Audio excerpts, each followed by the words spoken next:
Hello chess fans, this is Rick from Chess to Impress with a video on It Could Have Been Very Different. It's the final video in the countdown series for the 2021 World Championship match between World Champion Magnus Carlsen and his challenger Jan Nepomniachtchi. I'm recording this video on Thursday, November 25th. Happy Thanksgiving to my American viewers. And the first game is scheduled for tomorrow, Friday, November 26th. Only one more sleep.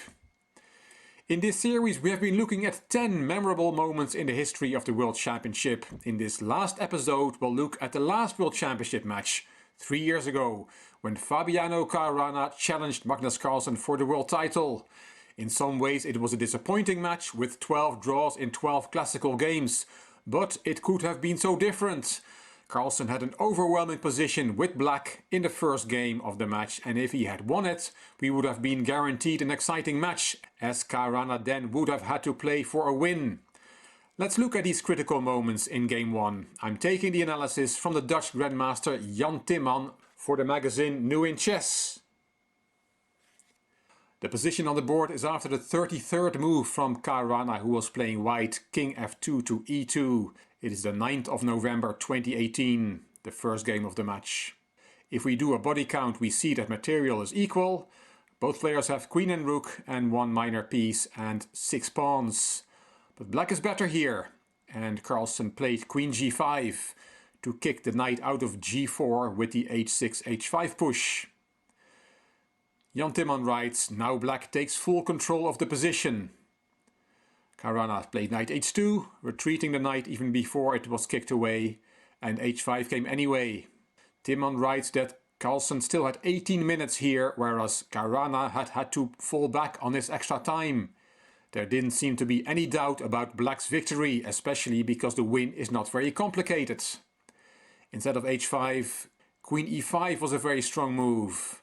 Timman calls it devastating when black on the one hand threatens to penetrate with his rook on g3 and on the other hand has his queen poised to penetrate the queen side. White is utterly powerless against these threats, but Carlsen misses this obvious chance. As said, he played h5, rook f2 and queen g1 with a big threat of rook to g3. Let's look at that threat. If it was black to play again, he could play rook g3. Attacking the queen, and if the queen, for example, takes on h5, then we have a mate in 2, check and checkmate. So that is the threat after queen g1, and that's why Caruana played knight f1 to take control of the g3 square. And now h4 was played. Timman says, why not queen g7? That was winning in order for the queen to penetrate the queen side after all. But h4 was Carlsen's move. King d2, king b7, c3 and now bishop e5. Here Carlsen had a winning exchange sacrifice. Instead of bishop e5 he could have played rook g3. Timman writes, it is strange that Carlsen did not play this devastating exchange sacrifice as he had prepared it with his 36th move h5 h4. The winning line is not very difficult, says Timman. Rook g3 is bread and butter for a strong grandmaster. Because after knight takes d3, h takes, the rook is attacked, rook g2, queen b1, d4 and queen takes a2 check is Timman's variation, and the white position collapses, he says. But Carlsen's move was bishop e5 instead of rook g3. King c2 was played, and now queen back to g7. Timman says b5 would have secured the game, because after a4 and a6 black is in zugzwang. If he plays his rook, then the road for the black queen to the queen side will be opened again. He gives this variation. If the rook plays, then there is b4, and if you take that pawn, queen d4 and the white position collapses, writes Jan Timman. So b6, b5 is the move in this position, but queen g7 was Carlsen's move. Knight h2 was the 40th move from Caruana, made with 3 seconds on the clock. And Carlsen's last move before the time control was bishop takes c3. And with this move, Carlsen let the wind slip through his fingers, writes Timman.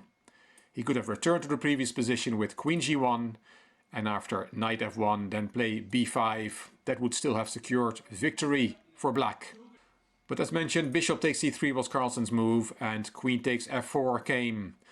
Caruana must have made his move with a sigh of relief, writes Timon, having not only survived time trouble but also his positional problems. Black will be unable to avoid the queen swap, which will take the sting out of the position. And it did, although Carlsen tried to win the endgame for a long time. Bishop d4 was played, queen f7 check, played after 18 minutes of thought.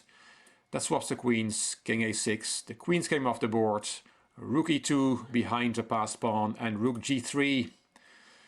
Carlsen went on to win a pawn and then tried to win the rook endgame of 3 pawns against 2 pawns on the queen side till move 115. Caruana didn't budge and the game was drawn after 7 hours of play. A spectacular start, but unfortunately many of the games to follow were less exciting. The players became more cautious and after 3 weeks of play the final score was 6-6 with 12 draws. Carlsen then blew his opponent away in a tiebreak, winning 3-0. But if he had been a bit more alert on the critical moments we just saw, then the match would have been very different. Caruana would have had to win a game and we probably would have seen a much more exciting match. Let's hope for an early decisive game in the Carlsen-Nepomniachtchi match, then we might see some fireworks. Here we see a happy Magnus Carlsen in his press conference after the tiebreak in 2018 against Fabiano Caruana. I hope you like this series and that you'll follow the Carlsen-Nepomniachtchi match with me. I will do videos as soon as possible after the conclusion of every game. If you like this video, please give it a thumbs up, please subscribe to the Chess to Impress channel and please leave a comment. I will read them all and I will reply to them all. If you like the video, it would be great if you could share it on social media by clicking the share button on YouTube. You can find me on Instagram, on Twitter and on Facebook. This is Rick for Chess to Impress. Thank you for watching. The match is going to start.